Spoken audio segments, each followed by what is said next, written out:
Benfica Podcast is one of the founding members of Benfica Independent. Benfica Independent is an independent platform made by fans for fans.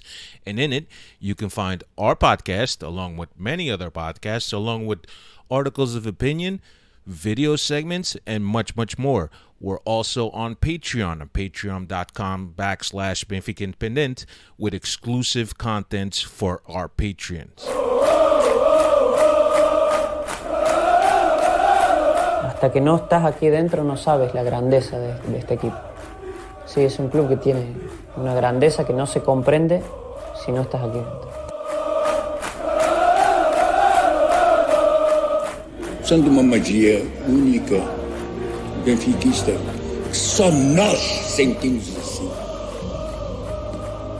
Por muitos desgostos que possamos ter, valores mais altos se levantam. E o valor mais alto que se levanta em termos futebolísticos chama-se Benfica.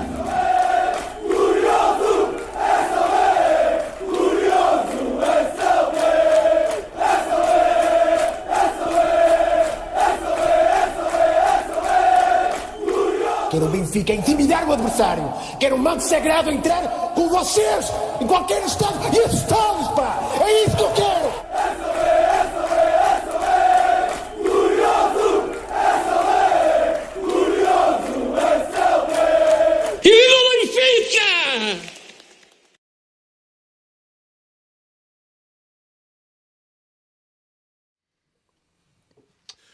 What's going on, everybody? Welcome to another edition of the Talking to the Doll Benfica podcast. My name is Alfredo Fumaças. With me, as always, Cristiano Oliveira. Cristiano, como é que é, amigo? Tudo bem? Não. Eu não apareço aqui por 2 minutos e tu não tens nada disto aqui enquadrado. Agora... Mas yeah, everything's all right. How you doing, Alfredo? Pretty boring day today. Let me see. Pretty boring day today. How you doing? Dave. I'm wonderful. Super Dave up there in Canada. Welcome to another Benfica podcast. Vai, continua. There it is, Alfredo. All right. That's better. Dave, anything exciting happen today? Yeah, what happened? What happened today? I saw you were off Twitter. Dig out of that snow? Today. They got snow? Yeah, we got some snow. We got some snow snow. on I don't know how it converts to feet and inches, but it was close to 30 centimeters. So we got a good dusting last 30 week. centimeters.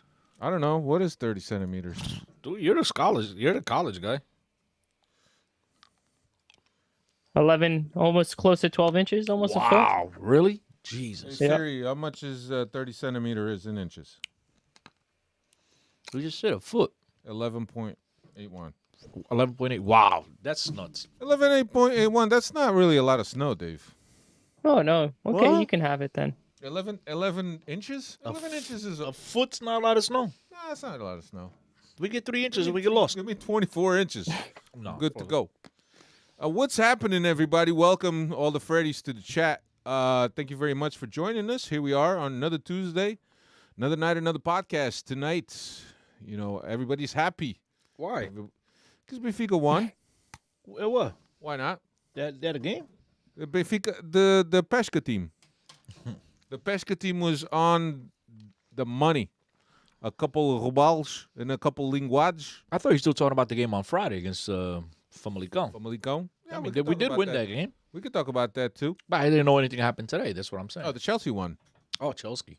Hey, Yeah, they're going to win that game no matter what. The referee's going to give them as many opportunities as possible. Yeah, I didn't watch the game, so I can tell you. But either way, welcome to the Freddies. Hugo Freire, Jas Pereira, Bob the Builder, Davey Hen, Mike Madeira. John Moreira, Mike Madeira, all you guys, Freddies, welcome. Thank you for joining us here on... Where are the Veladone? the Where are the very- Veladone brothers? That's where I I want saw to them know. at a different chat there. It's a boring day today. Nothing happened in Benfica world. Dave, is Benfica After 90, I think it was. Is Benfica After 90 still on? Maybe they? some of those guys. They were still on about Shut up. 5 minutes ago. Maybe those guys are still over there and waiting for them to finish and then come over here. 30 centimeters is a foot. Thanks, Josh. Appreciate it. A foot's still significant. Is it significant for you, Canucks? A foot of snow? Oh yeah. Yeah. Oh yeah. Dave. Especially now, people are getting. We lost Dave. Oh, see, the snow is The heavy on. snowflakes- They shut down Snowflakes got his everything. internet. Oh, he's back. He's back. Dave, so let me ask you a Your question. internet connection is unstable. That's us. No, ours is on. That's you guys. Yeah, it's saying your internet connection's It's unstable. plugged in. Dave, I let me can ask hear you guys. I can hear you guys. Dave, let me ask you a question, right? With a foot of snow or 30 centimeters, do you bring out the snowblower or do you just use this Bro, snow you asked cutter? that question as a guy who doesn't clean snow in your house. You could clearly tell you No, don't want I that. just- I mean, what do you think? I just want to know what is the measurement that you decide to bring out the snowblower. 6 inches I and think up. anything inches less and than up. 10, Per ti less than fodas. 10, less than 10, you're using the shovel. Less Anything than more than 10, less than 10 10 centimeters, so less than 4 inches, you're using a shovel. Anything more than 4 inches, you're using the snowblower. Dave, I don't know what kind of snow you guys get. 3 inches for you, Chris? You or might 6? get that fluffy stuff up there, but No, this when last you get one the was wet heavy one, bro, packing snow. when you get the wet one, the wet heavy snow, you telling me you're not bringing out the snowblower unless it's 10? I mean, no wonder you guys are all built and not fat like us here in America. I mean, you're out of your mind. 3 inches of the heavy shit, I'm bringing out the snowblower. But then again, the heavy shit or the wet shit, The packing snow. it probably doesn't blow as well. No, when you got a machina But like it's mine. more You got a heavier. machina. More heavier. Yeah, good job, Dave. Yeah, The for- heavy snow's heavier. That was a good observation by you. No, I think it's good because there's a lot of people that listen to our podcast that are not familiar with a nice snowfall. They probably see a dusting in Portugal, and we do have a lot of listeners in Portugal. The only thing that's nice about a snowfall is, as you stated, the fall. The fall, The fall of it. after it's fallen. Because after that, there's nothing nice about it, bro. That's right. It gets ugly, man. It's nice when it's fallen, and it's nice right after it falls. But yeah, there's a little bit of insight for our friends in Portugal that are not used to seeing a lot of snow. In Portugal, they would just get the trator. No, they get clear up their they get the driveway. vassoura. You get that vassoura and Now that vassoura's sweep not that moving shit up. that heavy shit, bro. Nah, but yeah, so for us here, we're used to big snowfalls, especially in Canada, and that's how we deal with it. We have machines that take care of that stuff, like in Serra da Estrela. Those guys have machines clear up the roads so they could get up there. But anyway, enough of filler talk. Here we are, another Tuesday. Carlos, mentioned- the gynecologist, is here. Welcome, Carlos. Carlos is not a gynecologist. Much more than that. Oh, is he? Congrats to all of us Benfiquistas. That's right, Carlos. Veterinarian? He's not a veterinarian. Carlos is a scientist. He's a man of science.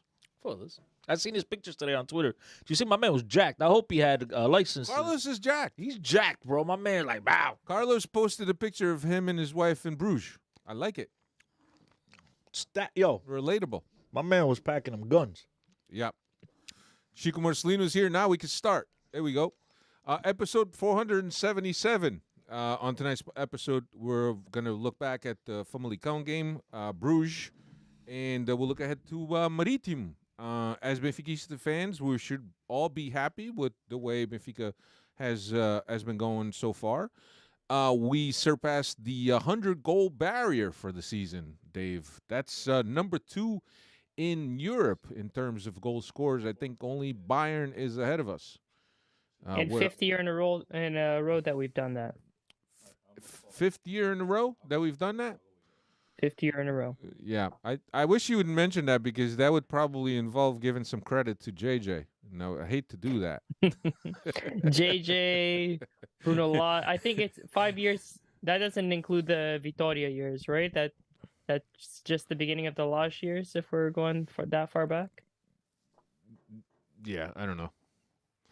I don't know, Dave. I think look, it's I think we're all extremely happy with the way this season is shaking out. Obviously, we all want the title. We're very close to that title. Where we got 10 games left in the league, Dave. 8-point 11. advantage. 11 games. 8-point advantage. We got a Braga and Porto coming up here soon. We're also playing Porto in the next 4 weeks, if I'm not mistaken. Inside the next 4 weeks, if I'm not mistaken.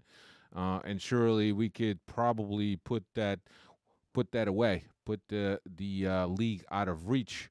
I think that 8 points is a nice advantage. And for me, the biggest thing and most encouraging thing is the fact that Benfica hasn't really shown signs of letting up. If anything, we have been progressing well. And some people may even discount Bruges,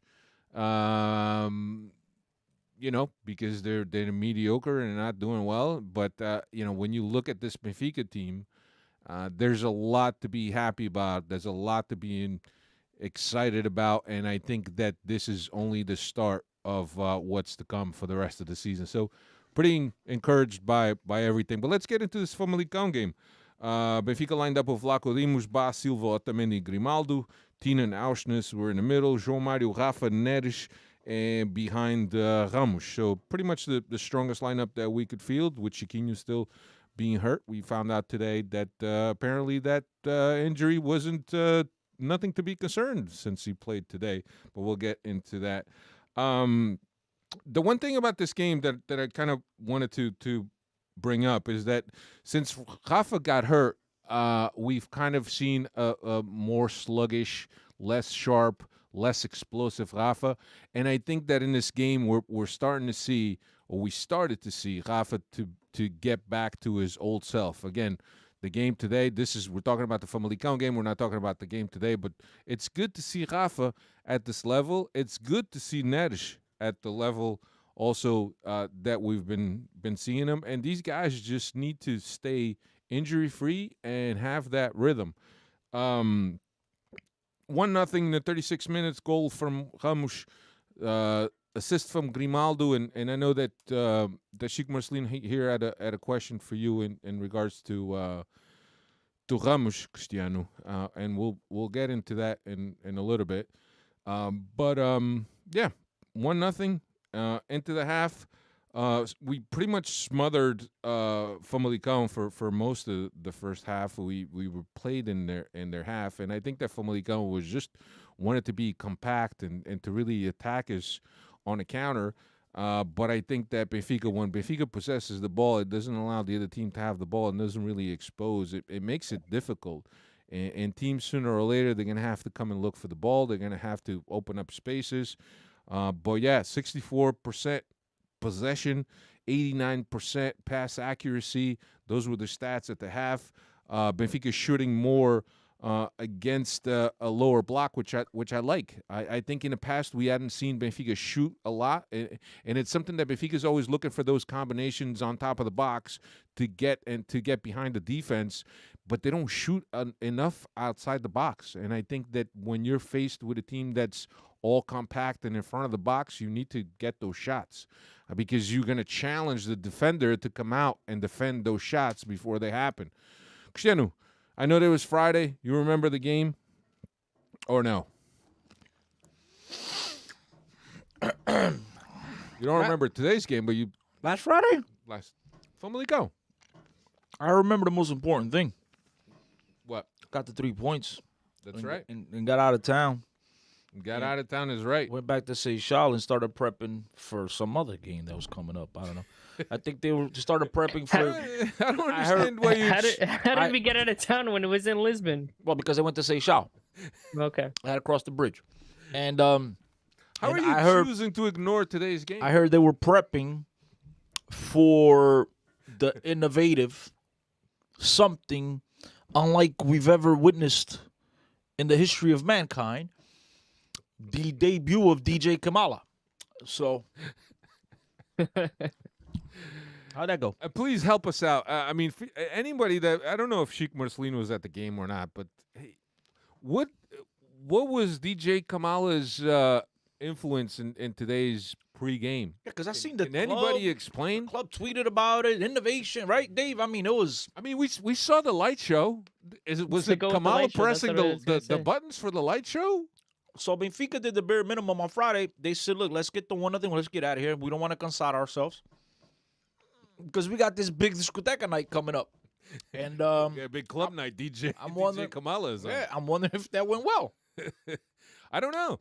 I couldn't tell you. I know that Hugo sent us. I watched the light show in the beginning of the game. Hugo sent us a picture that My Football tweeted that I guess one of their reporters recorded. Mm-hmm. But for the life of me, I really haven't been able to associate what DJ Kamala brought Unless to he's the table. o DJ das luzes. Esse é o gajo que está a tocar nos botões da luz, tudo bem. Pode ser. Nah, but all jokes aside, listen, I know Dave was Dave and I were on the same page here, right? Not just due to our last names, but also in the thought of we're just going to let you try to wrap up this Famalicão game as quickly as possible. Me and Dave aren't going to interrupt you. But since you called on my name, I was just wanted to add that, you mentioned Rafa and how he struggled of late and seemed to come alive and whatever. I think the one thing that we've how do I put it? The one positive thing that I think from this club here in the second half, especially after the January transfer window, was that we finally have the luxury of having multiple options, which was something that I criticized here on a podcast for many months since the beginning of the season, which was when you looked at down the bench and looked at our options, they were very limited. And now Benfica, Gonçalo Guedes, you can rotate between the Arsenal, João Mario, David Neres, the guy sits. It's amazing how many games he sits on the bench for such a great player as he is.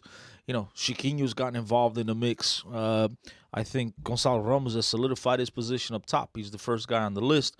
But between those 4 positions, right, we have 5-6 options. And so, if we don't have a guy as important as Rafa is playing at the very top of his game, I think Benfica does have other alternatives that are good enough to get Benfica through the Tugão. And it's amazing that we've struggled. And I mentioned, I believe it was the last podcast, right?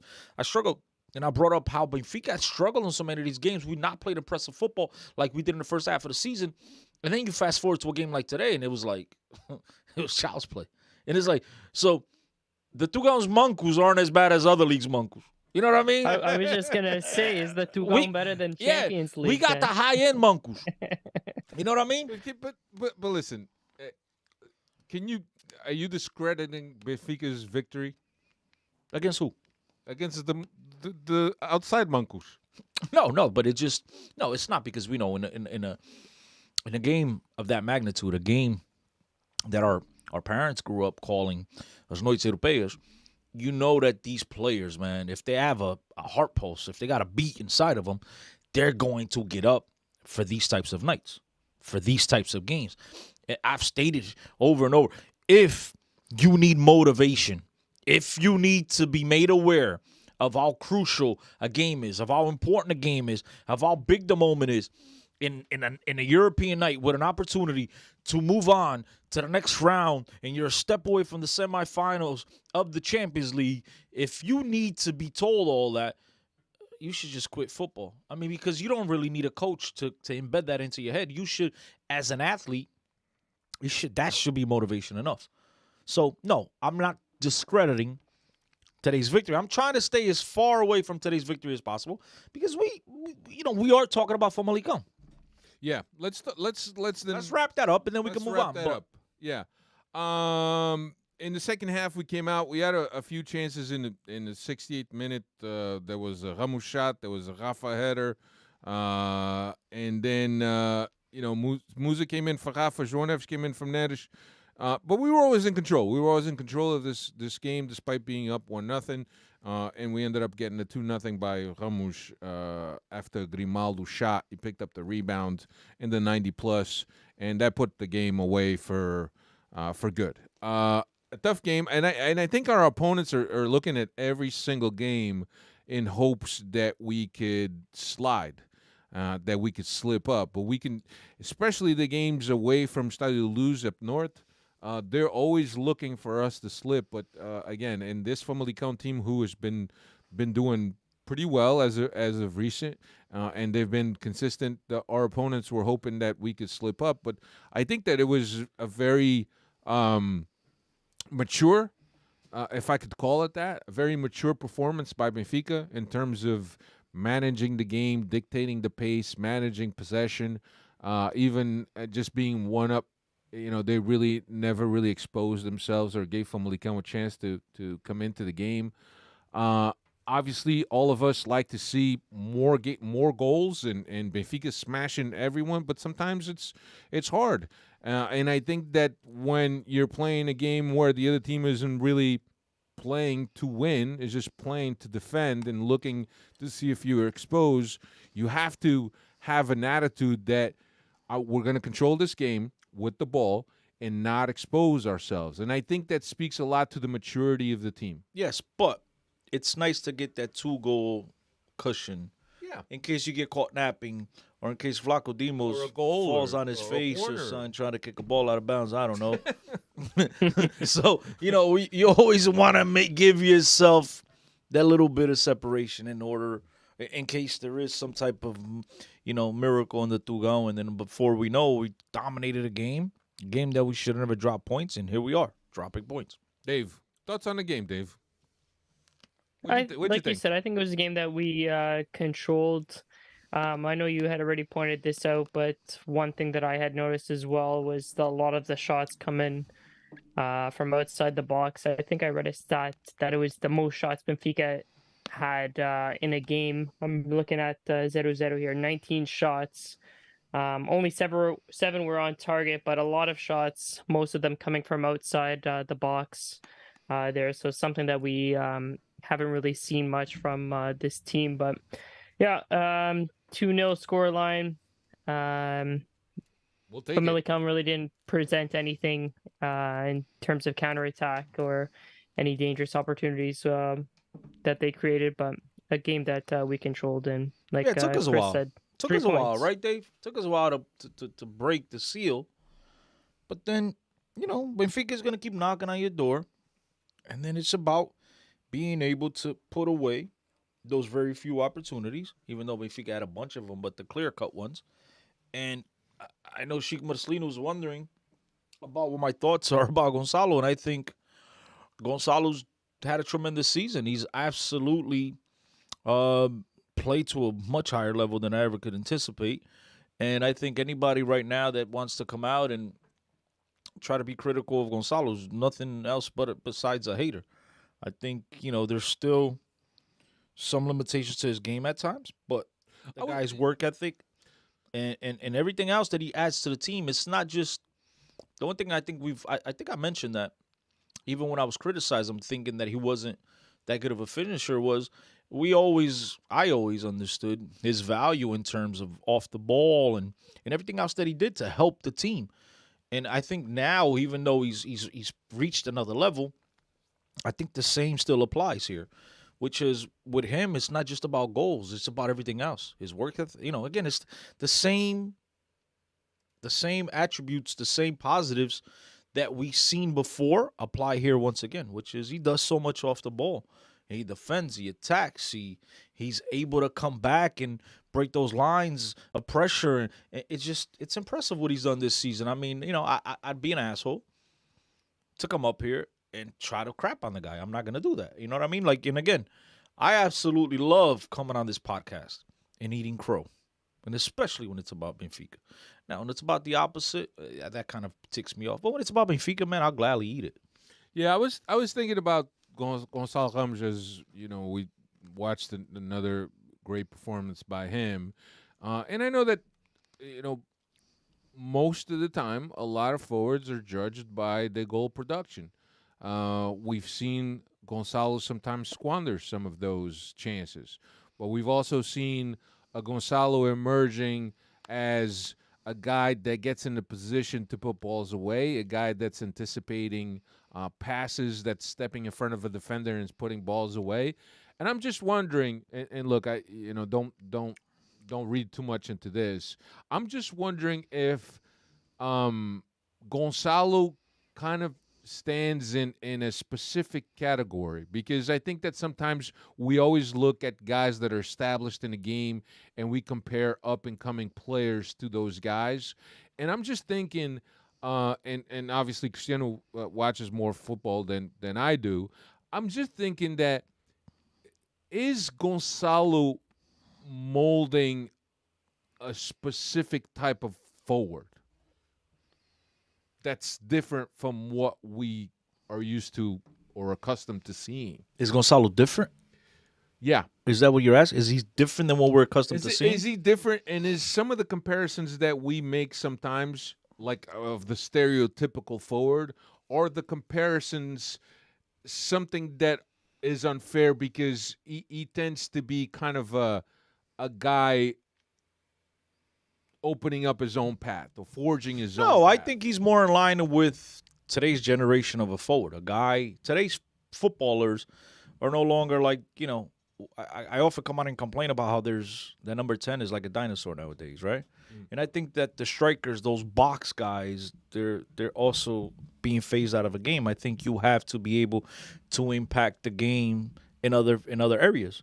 And unless you're like, in Holland, a guy who scores practically on almost every touch he gets on the ball, but he's really like the only one left. Everybody else has to be able to affect the game, be able to get involved. He defends. He's always involved, and I think Gonçalo is the new age striker. Now, look again, as I said it 2 minutes ago, and I'll say it again.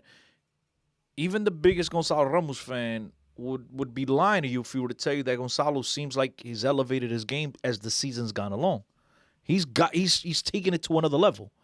And at the beginning of the season, he was scoring goals, but yes, he was missing a lot of goals as well.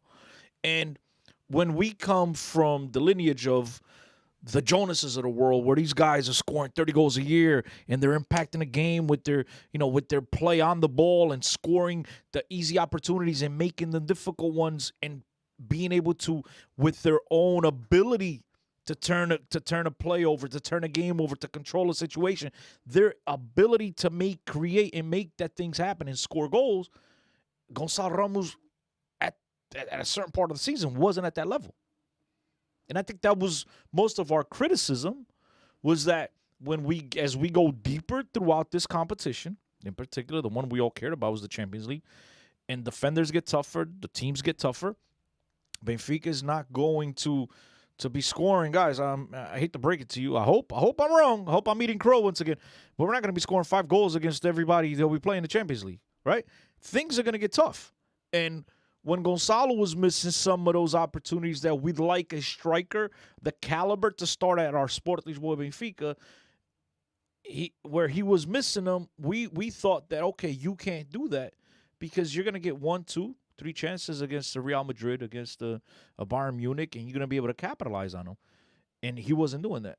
But I don't know, maybe his confidence did kick up once he made it to the World Cup and he scored at the World Cup. I mean, it's not maybe. I think it's a for sure. Yeah. His confidence has definitely been elevated to another level. And I think his performances on the pitch have demonstrated that his confidence is at a whole another level. I think he's really soared. I think he's taken off, and now the dude's getting the ball. He's making runs up the wing, and he's beating players one-on-one, and he's setting up his teammates, and he's getting into positions, and boom, one touch without thinking is just instincts, right? That's a goal scorer. Instincts, just boom, turning on goal before anybody even expects it. And by the time you look, it's in the back of the net. I really do think Gonçalo is taking the next step. It's that simple, guys. I mean, it's not to come on here and rub it in anybody's face. We don't need to be finger pointing. I think it's very clear. Even the biggest hardcore Gonçalo Ramos fan will admit that he is taking his game to another level. Right. So that he's improved. Absolutely. He's improved tremendously. Yeah, I mean, I don't know if you guys remember, but late in this Famalicão game, he has a track back in which he basically intercepts a ball that has been crossed to the second post, and there he basically tracks back with the guy, and had it not been for him, that guy had gotten a free header. And it's amazing that in the 80th something way deep into the game that the guy is still doing that. And we always knew that he had this work rate. It was just that finishing ability and squandering opportunities that kind of frustrated some of us. But I think, as Cristiano mentioned, that he has taken it to a different level. I think, we could track it back to the World Cup and how confident he came from the World Cup, and I think that maybe the World Cup maybe triggered something in his mind in which he thought, I can play at this level against the best teams in the biggest competition in the world. When I go back to Estádio da Luz and when I go back to the Tugão, It should be peanuts for me. Peanuts. Now, do you think this is leading up to a move in the summertime now? Like, do you think we can afford? I mean, you look at it. Yeah. You look at a guy that has already scored over or 20 goals across all competitions. A guy that will most likely end up getting the best goal scorer in Portugal. A guy that has made a mark in the Champions League, both at the group stages as well as in the knockout stages. I think that he's a guy on a lot of people's radar. Yeah, but I'm not trying to correct you here, right? But Benfica just made a boatload of money back-to-back transfer windows with Darwin, Enzo. Benfica is, as we're sitting here speaking, they're making a boatload of money throughout their Champions League campaign. And before I get to that part, Benfica's asking price is also going to be, no, forget the clause. Their asking price, whatever the clause, yes, whichever the proper term, is going to be astronomical, which is going to limit the number of teams involved, the suitors.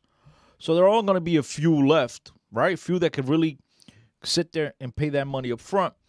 And Benfica, because of all the facts that I just stated, they might just be in a position where, like, look, we just made a boatload of money. We're not in a position to sell. Yeah, and we're fine. We're fine standing pat. They'll sell somebody else. And they'll sell Chiquinho, the Zidane. And the other thing about Gonçalo Ramos is that, and look, I may be wrong, right? I don't know the guy personally, but the thing about Gonçalo Ramos, he doesn't strike me as a guy that's in a hurry to leave.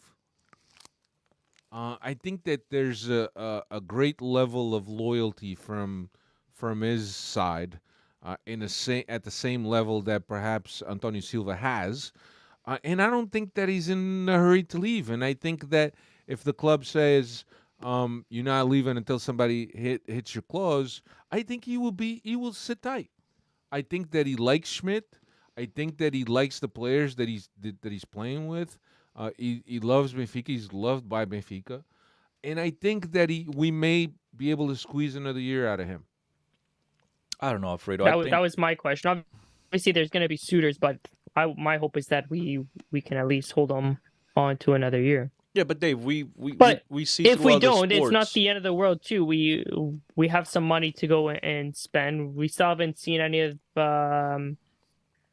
what's his name, Tankstad there either. We know what we got in Musa, but we got Tankstad. Yeah, Araújo, Araújo went to yeah, but if Benfica sells Gonçalo, let's say Benfica comes to July. You got to go to the and market. They sell Gonçalo, they're going to go to the market. You have to. But here's the thing. The one comment that you guys said, I don't think he's in a rush. Look, man, loyalty only takes you so far. At the end of the day, money talks. Dave, look, I'll stay. But I got a team offering me 12. You're paying me $800,000, bro. You gotta accommodate me. You know what I mean? I gotta be making 2.5. I mean, because at the end of the day, as I state over and over and over, I think I must have repeated myself 1,000 times when it came to the whole Enzo Fernandez situation with Chelsea, which is football players. We all want to be critical, but the one thing I advise the Freddies and everybody listening and you guys, we can never count other people's money. We don't know what their lifestyle is. We don't know what their intentions are. We don't know how big their family is. We don't know how many people they have to support. We don't know. We just know Gonçalo Ramos from seeing him on the field. That's it. We don't know anything else. And like, they have a short window. The rest of us, we're going to be working until we're 65, 67. By the time we're our age to retire, they're gonna bump it up to like 98, right? The retirement age. These guys, and so we got from now until whenever to make money. These guys have a 12 to 14. And I know they make a boatload of money, but they also bought a big-ass house that costs a boatload of money. Not the mortgages that we have. They're driving Ferraris. And you can say, look, you don't have to do that. You can, drive a Toyota, which is nothing wrong with Toyota, but, bro, what's the point of making millions if you're going to be living, off of a, 5-cent lifestyle? So, again, let's not criticize people. We'd hope he'll stay. But at the end of the day, it's really unknown because until you have an offer on the table, it's real easy to say, I'm going to turn it down. Until you're looking at a sheet of paper and you got a bunch of zeros after a number, a nice round number. You're like, yo, I love Benfica, but everybody else, un dia voltaré. Yeah. That's it. Yeah, a lot of those guys haven't even never seen a check with that many zeros. So But just getting back to the game. Chico Marcelino's asked, would you guys rather sell Gonçalo Ramos or Tony Silva at the end of the season? It's easy. I'd rather sell Tony Silva Yes. You know why? because you got the deeper. No, but not just that. It's a lot harder to find a guy that scores goals than it is to find a guy that defends. That's true. You could look at it that way too. That's it. The way I would look at it is that we're deep enough in the back. And what's the other dude that's playing at Chaves? If I'm not mistaken? Thiago Rouge. Gouveia, He's right? doing well too. No, Gouveia is a studio. Thiago Rouge. Is it That's Thiago? Yeah. Is it? I don't think it's Thiago. It's Araújo. It's an Rouge something. Rouge. But he's doing well. And then we still got Veríssimo. Well, we don't know if Otamendi's gonna stay. We got my man at I think Lens, right? He went Yeah, to France. the guy or with Nice, two Nice. first names João Vitor. that I always forget. João Vitor. Yeah, So you helped me out when you said two first names. I forgot. So you got João Vitor. Look, Tomás Araújo. Tomás That's his Rouge, name. that's right. Yeah, you still have a couple of, and again, you could find a nice defender for 8 to 10 mil. You're not finding a guy that scores 20 plus goals for 5 to 10 mil. Yeah. So That's it sucked. that's fair. It sucked to see either one of them leave, but we just know what the reality is at That's some fair. point. So Just wrapping up the Famalicão game here. 90% pass efficiency by Benfica, as they've mentioned. 19 shots, seven of them on goal. 77% efficiency in terms of vertical passes. These are goal point stats. Goal point voted Grimaldo as their MVP with an 8.7 rating. Sport TV voted for Ramos. When you look at it, it's kind of hard not to give the MVP to a guy that scored 2 goals. But take it as it was. Dave, stats so we can move on. Yeah, stats here. Ramos' brace in this game puts him back on top of the league's top scorer race with 15 goals. And first time since 83-84 that Benfica have won 20 games through the first 23 rounds of the Portuguese league. 83-84, you said? 83-84, 20 out of 23. Wow, it's impressive. Look, to me, the most important thing is the win, regardless of how many goals we'll score. That's the most important thing because we need to continue on this path. And we've only lost a game and tied a couple. And everything else has been wins domestically. And I want to make sure that we continue with that. Turning our attention now to the Champions League. Benfica hosted Club Brugge this Tuesday, earlier today as we record this. Second fixture, or return fixture, I should say, of this round of 16 in the Champions League. Benfica carrying a 2-0 aggregate into Estádio da Luz, where we had DJ Kamala providing the entertainment. still trying to figure out what he was doing. But look, I don't want to knock until we find out. Let's But if find it was out. the light show, that's no one called a DJ, is it? No, the DJ, it's not a light DJ. The DJ chicka, chicka, chicka, chicka, spins the The records, DJ, doesn't do I'm light. just saying, the DJ is just putting Sou Benfica by UHF. They're putting the Carlão song on there. Maybe they're jacking, they're hyping up people. They're hype men. They got That's fine. the microphone. But the club said it was something innovative, never seen Innovative. in football. Yes. Right, I Dave? don't know. That was the words. I Something seen a innovative. tweet or communication that was sent out It was something earlier, of but- it along the lines. It was one of a kind. Yeah, it was innovation. It was something about this innovation in the world of football. It was one of the kind. I thought the dude was Never going to been be done before. flying around with the Agia. Chicka, chicka, chicka. I don't know, man. Like, if he's there pressing buttons for the lights, I mean, Well, anything is better than Farol, right? I hope. So I don't know. I don't know what DJ Kamala's involvement was on the pregame, but I got to be honest, that you light need show. a DJ to press the button to play Benfica. I'll do it for free. I don't know. You can call me whatever. You don't have to call me DJ. I think that his involvement was before the light show, hyping up the people. That's I don't innovative. know. I don't know. Was it Farol doing that? I think so. He was because, trying. At least he was trying. Whether he was very good at it or not, that's another conversation. But he was trying. Philippe Grun said, I'm waiting to hear DJ Kamala, and all I hear is Farol. Oh, I shit. don't know. So what's the that was it. That was the innovation. Guys, close your eyes. It's DJ Camila, but it's still Farol. Kamala. Farol doing his thing. I don't know. Yeah, I don't know. They made such a big deal out of this DJ Kamala. There's gotta be a Freddie. No, nobody's up at this time that It was so could've been innovative at that the we game. all missed it. We all missed it. I don't know. Maybe it was something that didn't show on TV. All I know is Everybody takes a phone into a stadium nowadays. If somebody would have captured it. Here's the thing, right?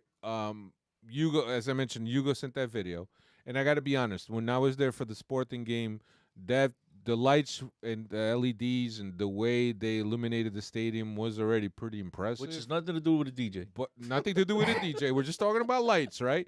But what I saw today, it looks like they have been learning the system. They've been improving with each game, and I got to be honest. The light show where the field is completely dark, right? Well, you only have the middle, the center circle, the Champions League soccer ball. The ad panels around the field just lit up, and the field is basically enclosed. It looks like it's enclosed in a square, and then you have videos of great moments of Benfica in European competitions. They do that at Madison Square Garden for every game on the ice. Yeah, they do. I'm serious. They do that for years. NBA back. They do that for. But again, don't forget the LED lights only got to Stadio Luz a few months ago. That took that long to cross the ocean. But no, but all jokes aside, look, that's fine and and I'm not criticizing. It looked nice, espetacular, like some people like to say, right?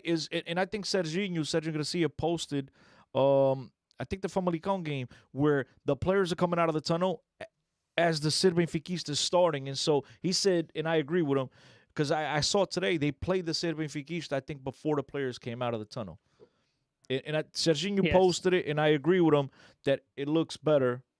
When the players are coming out with, and that's what I thought. But what I'm saying, and look, and again, I'm not being critical at all. It's beautiful. And even today, like I said, today they played the Benfica before the players came out, and it was still beautiful. But I'm you know me, I'm a guy that likes to ask questions.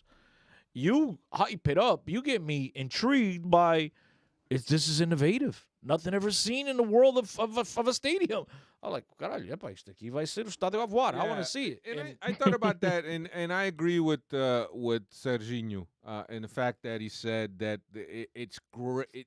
The Ser Benfiquista should be played as players are coming off the tunnel into the field.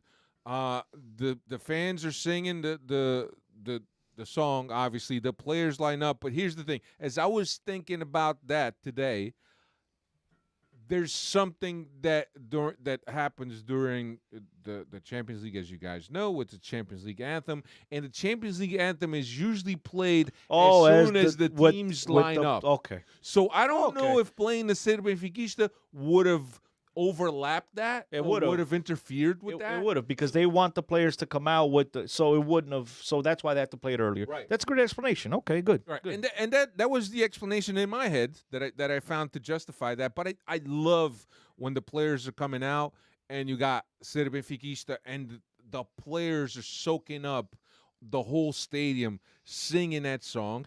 And there's times during that the speakers are lowered and all you could hear is the fans singing the song. So as you can imagine being a fan there and soaking this up, but imagine being a player and hearing 50,000 something people singing this song. It's goosebump time. But look, we need to move on to the game because I'm pretty sure people didn't tune in to get our observation on the light show. But last point on it is this is definitely an improvement, Dave. If you recall, before in some minute, I forget, lights, luz a rubrica or whatever, they make you bring out your cell phone. So from cell phones to LED lights, it's a huge improvement, bro. Congratulations to them. It looks beautiful. That's it. Getting on to the game. Yeah. All right, so let's get on to the game. Lineup: Ba, Silva, Otamendi, Grimaldo in front of Lacodimos, Tino and Chiquinho, João Mário and Auschnitz, Rafa behind Ramos. Back to what Schmidt clearly considers to be our strongest lineup. I mean, Neres was on the bench, and I don't know if he's trying to manage Neres' conditions, because we know that Neres has had a couple a couple periods that he's had to stop because of injury. So I don't know if he's saving him. But were you surprised to see Chiquinho back in the middle with Tino? I shouldn't ask that question. Dave, were you surprised, Dave? I was surprised that he was healthy this fast. Yeah, I think you Maybe brought they it were up. saving. They were saving him for this game. Yeah, you brought it up on the last podcast, though. That's why I'm surprised you're asking if we're surprised, because you brought it up on the last podcast. How I think, from what we've seen, right, we understand more or less, whether we like it or not is another question, but we understand why Roger has opted to play Chiquinho in that position. I think it's. Yeah, I think he's spoken. Are for you all of ready us. to eat crow on Chiquinho No. or no? No, Not yet. stop it. Why you just He was one of the better players on the field today. beautiful? Probably top Good. 3 Okay. best players of Benfica. Phenomenal. I'm so thrilled. I couldn't be happy for him. But you're still not eating crow on him. No. Does he get your chicken fingers award He's got the today? Crow Fingers Award. No. If I would have, plus I'm like Benfica with the innovation, with the new innovative DJ, false advertise. I'm the same one. I keep advertising that I'm gonna do this chicken fingers award, then I completely forget every single week I come on. But if I had to give my chicken fingers award to someone, I'd probably give it to Gonçalo Ramos. It is what it is. He's a workhorse. He scored goals and he made a huge impact. Not saying that he's the only one that did, but he made a huge impact. As far as Chiquinho, man, look. Let's hope that these balls aren't warm or cold in the next draw, and let's see what we do in the next couple of rounds, and then we'll talk about it. The Benfica After 90 crew is done because they all popped in our chat. Welcome, everyone. Nice What's of with you this? guys to... What's this? It Ba? says What happened SL to Ba? Ba. The hell? What is SL that? Ba. São gajos que não falam português? Ah, they're hyped up about Ba. Ai, Jesus. Look, he's had an impact in the game. Everybody had an impact in the game today. I mean, little João Neves comes in and he gets a freaking assist within 2 minutes. Everybody had an impact in the game today. Schaldrup didn't even play, and he had an impact in the game. When's he going to play, by the way? That's another question for another day. Oh, that That's was the only another thing question. that was missing We're from this saving game. him for next year. We're saving him for next But year. you know what this is? This is like when you get that nice Christmas gift and you can't you know what you've got, but you can't open it. I You don't just like. keep him on, We've keep got him on a shelf. these new gifts. We got these new toys, and we can't take it out of the package to play with yet. Like, But Dave, think give about these it. guys some minutes here. Dave, think about it. When the team is playing that well, and let's say that those 15 guys are playing that well, what is your argument to introduce these guys into the starting lineup? It's difficult. Yeah, but when we're up, Who's talking about starting? Or The him? nothing. starting lineup, even Nobody's giving talking- him time. Nobody's talking about starting. Who are Or you going to nothing. give Sheldrup time over, Ners? I mean, Alfred, if you're going to go by that train of thought, then why the hell even acquire him? I mean, at some point, you're going to have to integrate these guys into the team. He's a project for the future. He's very young. So why have him on the bench? He's not on the bench. He's playing for the B He team. was on the bench today. no, everybody On the was on the bench, bench. yeah, he's on the Even Nador was on the bench Yeah, today. Nadura's on the bench, yeah. Yeah, I mean, look, at some Those point, guys can make the list. at some point, you're going to have to integrate these guys into the lineup. And what better opportunity than a game like today where you're winning 5-1, the crowd is rocking. You're talking about getting the nerves out of the way to a game like this. Throw them guys onto the field, get them a couple minutes. The fans, everybody's excited to watch these guys play. At that point, it's 5-1. Nobody cares about the result anymore. It's like, okay, this is a foregone conclusion. We're getting away from this. And throw in some excitement into the field and let's see the guys play. And now, it's, I don't know. But what can I say, man? Yeah, look, I don't know. I think that if you're Sheldrup and you're Tankstead, you're watching this team and you're like, fuck, how am I gonna get into this team? Seeing so many guys playing well. Even you look at Veríssimo. And Veríssimo's like, with the way Veríssimo will play the next game because Obviously. Well, but we got to state that. But I'm Otamendi thinking, got a when yellow. you look at these guys on the bench and they're ready to go and been training well, and they're looking at the way the team is playing, they got to be thinking, how am I going to be in this team when these guys are playing so well. But it's good though. It's unjust. No, I to love ask, it. To demand to start. When No, the team is playing Alfredo. this well. No, it's not Nobody's unjust, saying to and you're gonna piss me off. It's not unjust because you're doing exactly what I've been complaining about some Benfiquistas for years. No, in order to play at Benfica, you got to be at your best, and you got to have competition, and it shouldn't be a cakewalk. It shouldn't be. But if you already have the best, But who's got the best? if you already have the best What? the best 11, At what? In the world? no, Come on. out of your squad, No, these guys are But your it's best 4-0. 11. That's what I'm saying. Nobody's saying to start them at this game, but it's 4-0 in get a it. game. They're already up 6-0 on aggregate. All right. Why not get them some run here Well, at let's- home Look, too? this is fantastic. Let's take a look at Dave, it's who we- fantastic because you want these guys to but- elevate their level. They know if they're going to get a game, they have to work their asses off in practice. And they say the best teams are those that have quality players that are able to elevate the backups play, because in order for the backups, I should say, in order for them to get on the field, they have to step up their game. So it's that competition and training. This is what keeps teams at this fantastic level, and this is the way it should always be at Benfica. And now all I'm saying is that you acquired a player, spent 14 mil, the other one 9 mil, whatever, and they are, whether you like to admit it or not, they're on the bench, they're an option. At some point, they're going to have to make their debut. You want to tell me that maybe in the Champions League is not it? That's fine, but at that point, it's 4-0, it's 5-1. So, I mean, if you're not going to throw them in a game that's 5-1, when the hell are you going to throw these guys into a game? Look at if you don't want to put them in Champions League, that's fine. When you look at the domestic games and you look at the score lines that we've had, we really haven't had score lines that we felt, all right, well, let's put these guys in because it's 4-0 and let's give them some burn. It's not that easy. Look, I feel for them. I would like to see him play also. I just think that it's hard when you look at the guys that are on the starting 11 and you look at the guys that are always coming off the bench. It's hard to, when you go make a substitution today and in the 63rd minute Neres came in for Chiquinho, That's fine. Do you put That's do you fine. put Neres has to Sheldrup play. over Neres has to play. Neres has to play. That's fine. Gilberto came in for Ba. We also found Is out Ba that injured? Ba was handled with kid gloves. Okay, so then you during answer the week. question. So that's not even a question you should have. Okay, then he has to play. No other João choice. Neves came in for João Mario. Okay, you can make an argument that now you could give one of the kids an opportunity.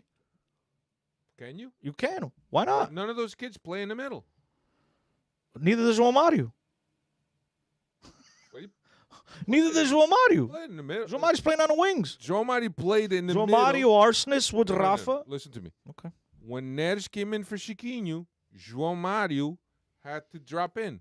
No? Or was it Auschwitz that dropped in? Either way. So then, but Alfredo, but either way, you can make the argument. Then you drop Arsenal and you move. All I'm saying is, bro, you are 100% correct. You can't play everybody, but at the same time, as I stated before, this is fantastic for the team. This is fantastic for the quality of the team. These guys have to always be at their best in order to get minutes. But this is a very important part here. And pay attention, you have to keep guys content and motivated. And if you're bringing these guys over, it's one thing, as I stated here before when I said these guys are going to play a couple games on the B team. They've gone through that, right? Now it's 5-0 leads, 5-1 leads. We're not going to – and I get it. Maybe you want to tell me maybe the Champions League is not the right spot. That's fine, but I just thought it was an easier way to break the ice. But at some point, you have to feed them. But you don't know what conversations are being had between Schmidt and them. Maybe there are conversations in which they're accepting their role. We don't know that. In our minds, and look, I think it's silly that we're even discussing this, right? Because in seasons past, we're having different discussions. We're discussing on when guys can get playing time when a team has been doing so well. But that's what we come out here to do, is to Right. discuss the unknown, I get it, stuff that we think look- we know. but But none of look us at know us. shit. I mean, are we discussing why the team is performing so poorly like in years past? No. We're discussing on how guys could get some playing time when the team is playing so well. It's a great discussion. The changes, Trust me. the changes that the Champions League used to be a showcase for our young guys where they would make their debuts, right? So I Good- think good we're used call out, to Dave. seeing the debuts of these young guys at the Champions League. So new men in charge here. So we'll keep waiting for Sheldrup Yeah, and look, I think Tankstead, but I think they'll get their chance. I think they'll get their chance, and it's probably going to come domestically rather than at the Champions League level. Yeah, I think they will. But here's the thing: I've seen enough from Sheldrup to say Sheldrup should be getting some playing time in this team in the main competitions. He really hasn't. Tankstead, I haven't seen enough. I don't know if how Roger Schmidt rates Tankstead. Where is Tankstead in the pecking order? Considering he's 100% and he's ready to go. I mean, Alfredo, I could tell you how Roger Schmidt ranks Tankstead. I like to believe Roger Schmidt gave his over son whatever, but benção, right? Blessing. I know, but I wanted to say it in Portuguese. Gave his benção to go get the guy. I think it's a player that Roger Schmidt liked his characteristics. So, I mean, I don't think if either one of these guys wasn't approved by Roger, neither one of them would be on the roster.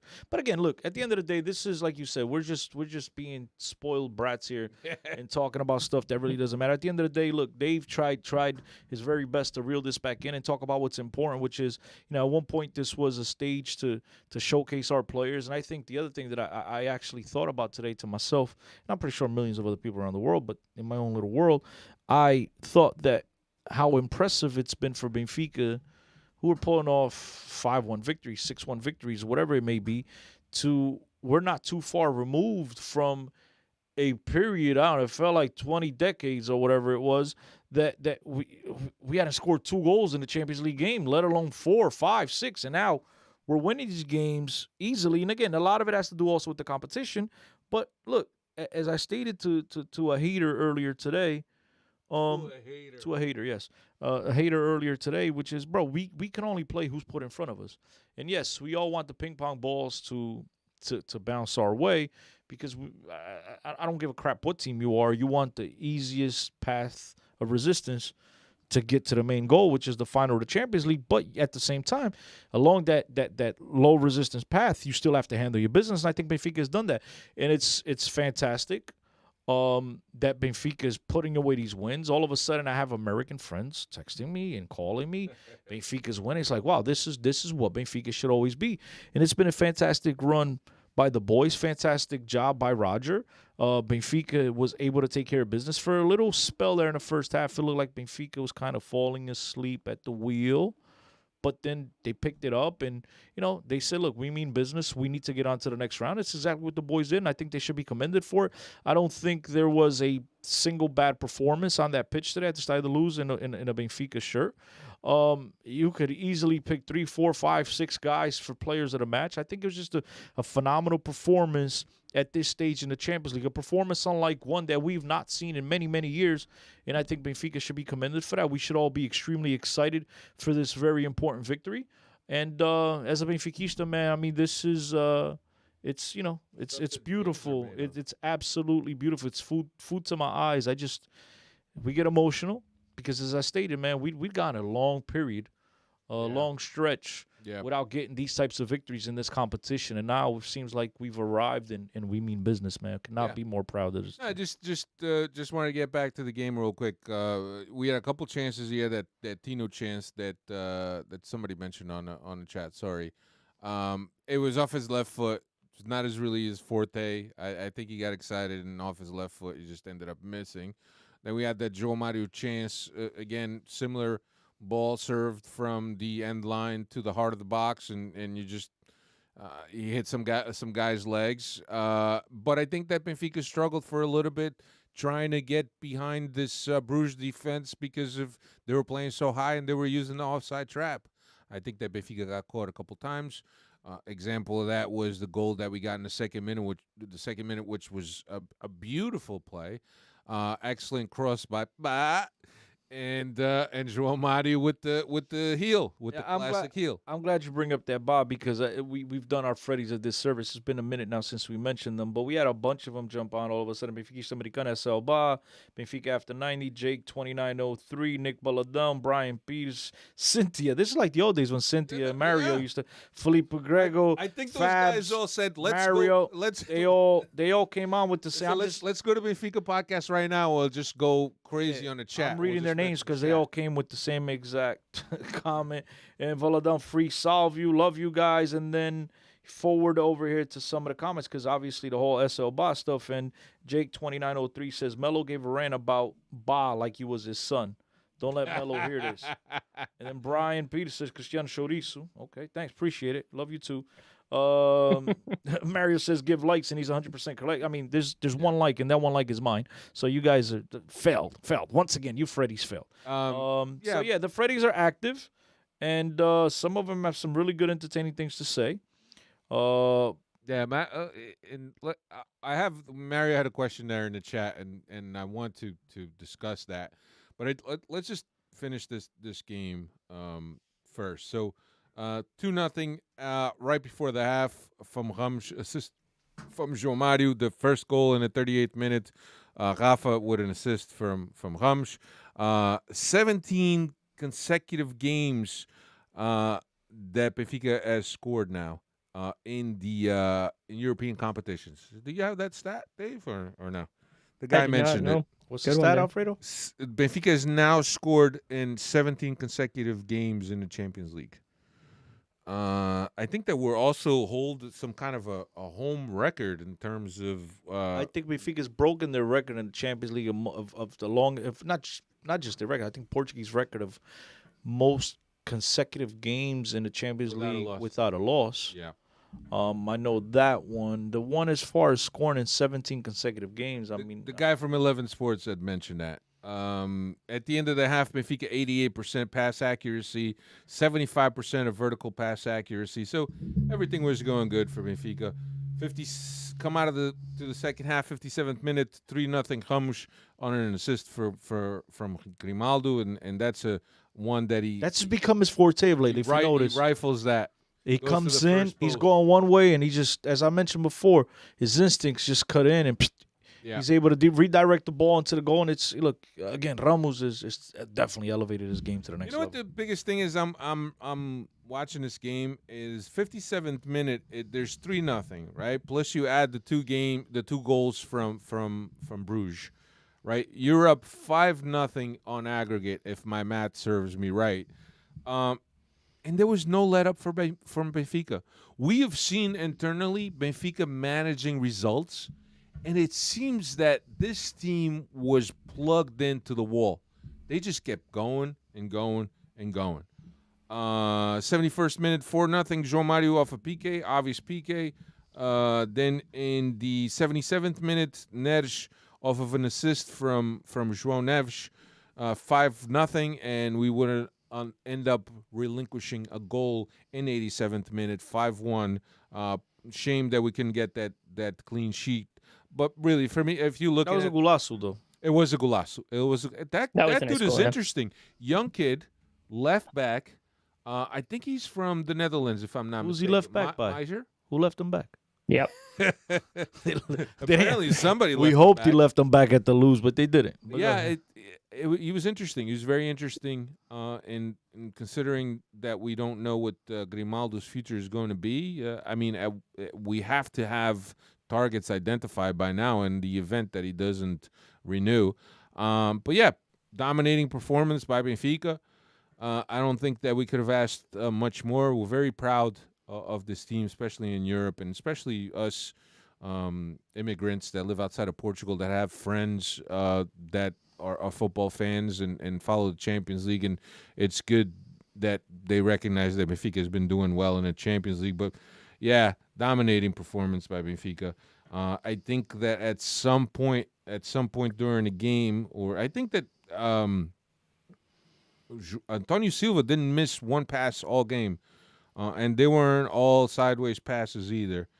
But we're into the quarters. The drawing is next week. I think maybe Thursday or Friday. I don't know when. March 17th. March 7th. What day? The is Friday. That? It's a Friday. The yeah. Friday. Because I think they're probably going to draw Champions League and Europa League together. Maybe. Yep. Dave? Yep. Yeah. That's So- usually how it's done. Yeah. But yeah, incredibly proud of this team and the way we performed. And I'm not going to let anyone tell me that, oh, it was against Club Brugge and demerit the team, because I think that the team deserves all the credit. Just to get to Mario's question, and his question was, do you think Benfica will be able to talk to Schmidt into a renewal soon? It would be amazing to keep going. I from think good they to talked great. about it. I think Roger stated in his, or somebody from the club. Let's just win the. He said, "Let's just win the." No, but I think it said that. I don't know where I got this from, but I don't know if it was Ricord, somebody, Roger, somebody mentioned that this is something that's going to get underway his soon. contract Now. is what, 2+1? Yeah. Yeah.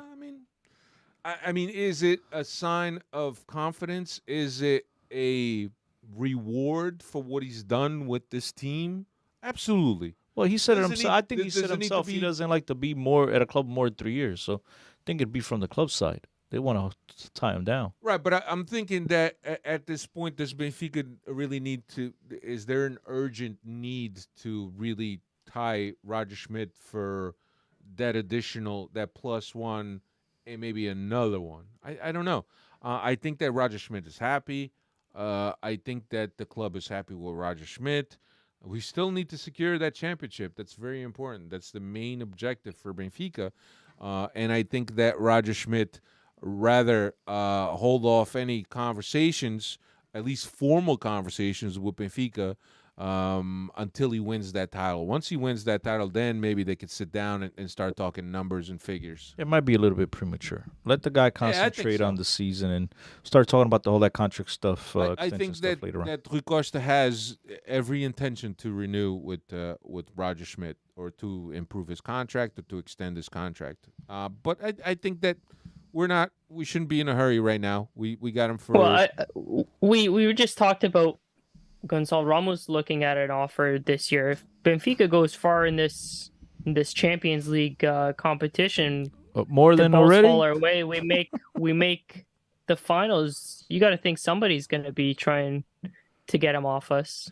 Yeah, that's true. I mean, we can sell him for like But 80 it doesn't million. matter. He's still in the contract, Dave. Yeah, exactly, Dave. He's still a coach. You can't. No, he's poach under him. contract, but somebody.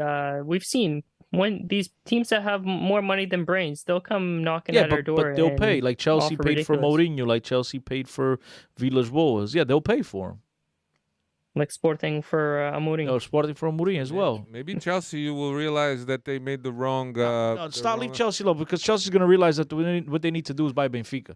And we don't want that, because that's the best chance of success. To buy Benfica. Maybe they should have gotten Roger Schmidt rather than Enzo. But anyway, Dave, stats on this game so we can move on. Stats on the game. Rafa returns to the score sheet. First goal since November 2nd. So we had mentioned last podcast that Wow.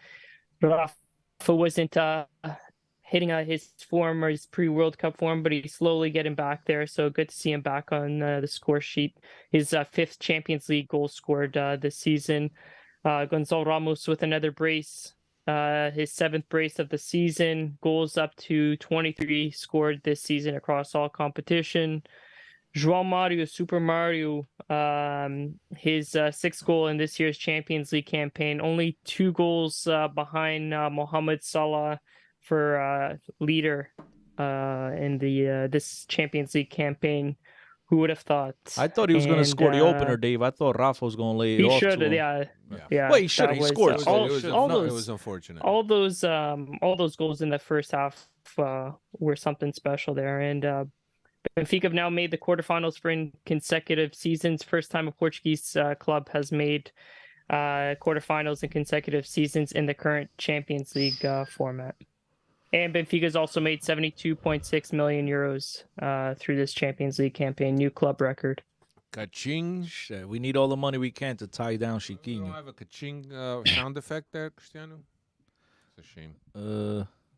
I love you, Jesus. I love you, Jesus. That one. Oh, sorry. Not that. That was live from Porto today. My bad. Oh, you see this guy? See this guy? These. Number one bullshit guy. We don't have him. We don't have that. That's when the season was so bad we had to rely on those sound clips. Yeah.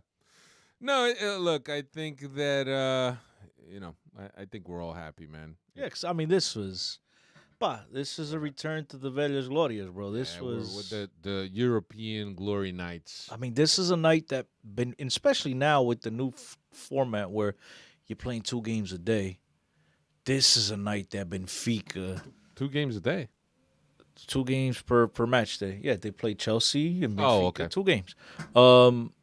This is a night that Benfica, stole the cover of many front covers of sports pages around the world. Yeah. And regardless that's the of best. The quality of the opponent. 5-1 in this Champions Shellacking League. is Yes. a shellacking. We're talking about a team that went to Dragão, beat Porto 4-0. The team that they're the first team to guarantee themselves passage to the knockout stage in the Champions League. A team that was able to, knock out Atletico Madrid. And so, look, obviously the second half of the season has not been on par with their first half of the season, but nonetheless, it's still impressive at this stage of the Champions League what Benfica has just done. And it's, as a Benfiquista, I could not be more prouder, man. This is my club. I know sometimes I come out here and I'm a little bit critical, but I'm a guy that I expect perfection, man. I'm, and that's the way I like to be. So I'm not going to apologize for it. Turning our attention now to what's next, and a trip to the Madeira Islands to Funchal is what's next. The Maritim comes up this Sunday, 7 p.m. local time. What's Maritim been, should I say up or down to this season?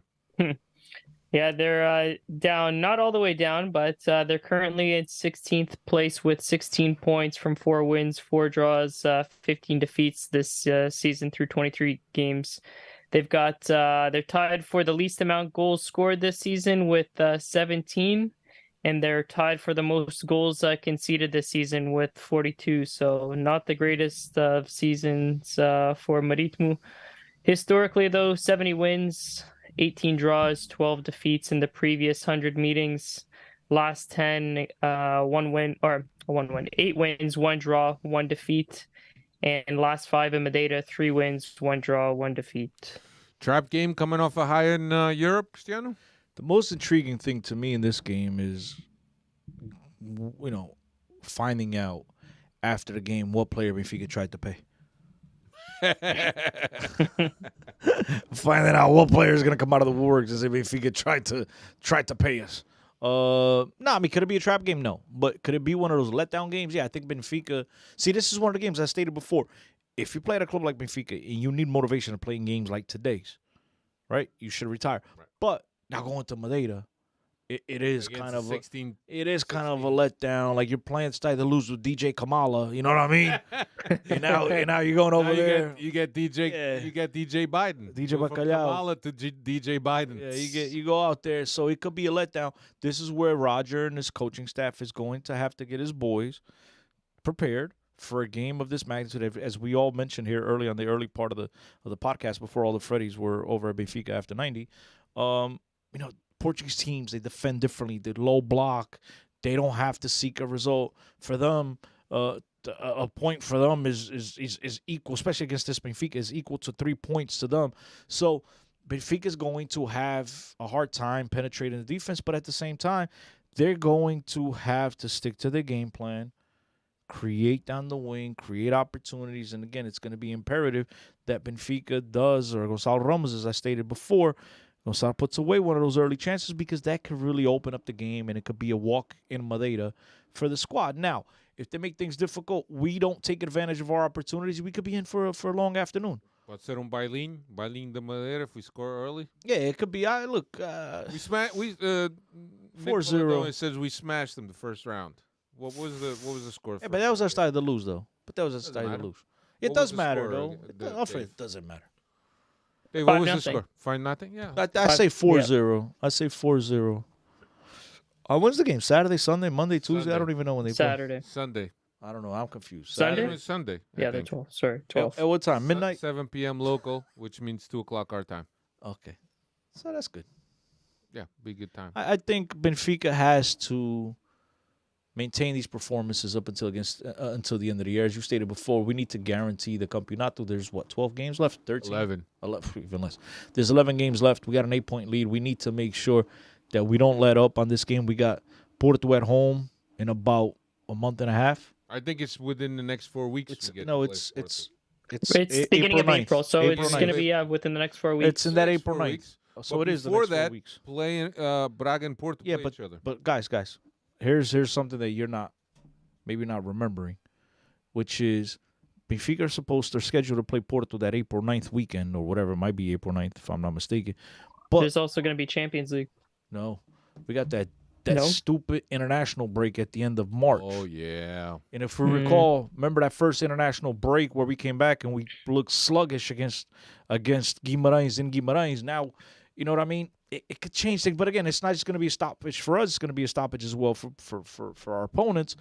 But that's just something for us to keep in mind as well. Luckily, that's not the first game back, though. We got Rio Ave first before that. So that could be a total trap game, though, Dave. Out. Dave, that could be a trap game. And you're coming off of international play, and now you're going to play Rio Ave, and you're looking forward to Porto. Before you know, you drop points. So, yeah, I mean, the coaching staff is going to have to be on their toes and get these guys ready to play. And that's why it's so important that these guys are able to keep this competitive in this competition against one another to get on the field, because it'll keep guys sharp. Cristiano, what are you expecting in terms of call-ups from Robert Martinez from this Benfica team? Silva? João Mário? Silva, João Mário, Tino, Chiquinho, all the chops. Gonçalo, Chican? Everybody, all the chops. Gonçalo Ramos? Any on the B team? I think those three guys for Any sure. on the B team, all the chops, because that's the only way people are going to be pleased. So, because I I say anything rather than that, I'm going to look like an a-hole. So, all the chops. Does Rafa come out of retirement? Yeah, Rafa's coming back out. That's a good question, Dave. You know what? I don't think so, but that's a good question. I don't think so either. Because then all of a sudden, what that does is that basically. No, but we've seen players do that though. No, but what that does is say that there was friction. Problem was with Fernando friction with Fernando Santos. And look, there was friction because at some point, Rafa was implied to be the problem for Fernando Santos. But the problem wasn't that, because the media makes up stories. The problem was that Fernando Santos or nobody from the federation ever came out and denied it. That was the problem. But that's the thing. The media ran with it. But nobody came out to defend it. The reason why I think it's a no, if the World Cup was next year, he might. But it's 4 years from now, bro. I don't think he's doing it. Yeah, what's in it for him? Yeah. I think he's happy where he's at. Yeah, exactly. I hope that he stays retired. Benfica Americano is saying the UCL quarterfinal, number 1, then Porto, then UCL. Yeah, but that's all in a 7-day span. So play UCL, Porto, UCL. Yeah, let's hope that them ping pong balls are favorable for us. Imagine this. Imagine we get a repeat of the Clásico in Spain, where Barcelona and Real Madrid drew each other in the Copa del Rey, in the Champions League, and the Campeonato. They played each other like 5 times in 2 days. And imagine Benfica gets Porto. So it'll be Porto first leg, Porto Campeonato Português, Porto second leg. It can be like that. You can play Porto 3 times in a span. We're not going to have enough players by the end of that war. Yeah, they're going to hang them all from the bridge, right? Well, the thing is that it will be properly officiated, I hope, in Europe. Well, not the one in the middle. Porto has picked up more red cards in Europe than they have picked up in 3 years in the league. That's not a real stat. I'm just making that up. But sounds about right. No, but they did. They did. That's a fact. That's a stat? Even more yellows, but they just picked up a couple reds in the league, I think, or at least 1 red. Okay, maybe that even They got out. 2 in that one game. Yeah, right. Which is a miracle. But they also got 1 against Inter. Otavio got 1. So it's kind of like they've picked up more reds in Champions League this year than they've picked up in the past 10 years in Portugal. And they could have gotten 3 because Pep should have gone. That was. I think that they saw. One was the worst. Yeah, that was the worst one. They saw that stat and they said, "Man, we got to try to make this look even. So let's start picking up reds, guys." No, I'm joking. Look, sometimes it is. Look, the good thing about that Porto matchup is that it's at Estádio da Luz. Yes. Well, we'll see because if we don't draw them, Alfredo, obviously. Alfredo, calma. But Porto still has to play Braga. I don't think Braga's going to roll over. Alfredo, calma. Calma? Yeah, calma because what you just said is inaccurate, bro. Benfica's actually struggled more against Porto to lose than they have on the road in recent times. In right? recent times. Yeah, in But the last, not like, 5 during years. Roger times. Well, we haven't played them on the Roger times at home. Now it's time to make a new mark. Okay. Well, we've already beaten them at the Dragão under Roger. Tienes razón. You know, if that's your train, you're 100% correct. Let me dream, man. Let me dream. I rest my case. Let me dream. Let's go. On to next week. See you guys. Love you. Thank you, Yep, Freddie. everybody. Thanks all the Freddies for joining us. Thanks to the Benfica After 90 crew for joining us. Yeah, it was nice to see Cynthia, Mario, all these guys back in it. I mean, it feels like old times. Feels like old times is right. The shout out to Timo. Timo's in Portugal. I'm glad that he got to experience today's game. Awesome. And obviously the friendships that are over there that are some of our friends also. Shout out to everybody. All love them. That's right. Love them all. Yep. Love everybody. Freddy's, we will be back on Tuesday next week. We'll recap this Maritim game and we'll look ahead to, what do we got? Riwav? Is it? Dave? No, there's somebody else there. Who is it here? Guimarães. Ooh. At home. At home. Yeah. All right. We Back got time. to do a collaboration with the After 90 guys. One of these days. Yeah, but Mello can't talk. Me and Mello, we got to promise. No, we won't talk. Mello needs No, to because talk. if the two of us start talking, nobody else will get to talk. It might turn into a 4-hour show. You know, but none of you guys will talk. It's just be me and Mello. But fantastic. Shout out to you guys. Carlos, Valadon brothers, Davey Hen, all the guys. I didn't see the other Valadon brother. I saw one of the Valadon brothers. Kilo Baraloisa, bro. Nick was here. I didn't see Manny. Mr. J, Mike Madeira, Bob the Biller, Josh Pereira, all you guys, SOB, Sheik Marceline, thank you, man. I know you're out there in Portugal and it's crazy late. So thank all you guys, man. Take care, everyone. See you next week. Later. Grande Mario.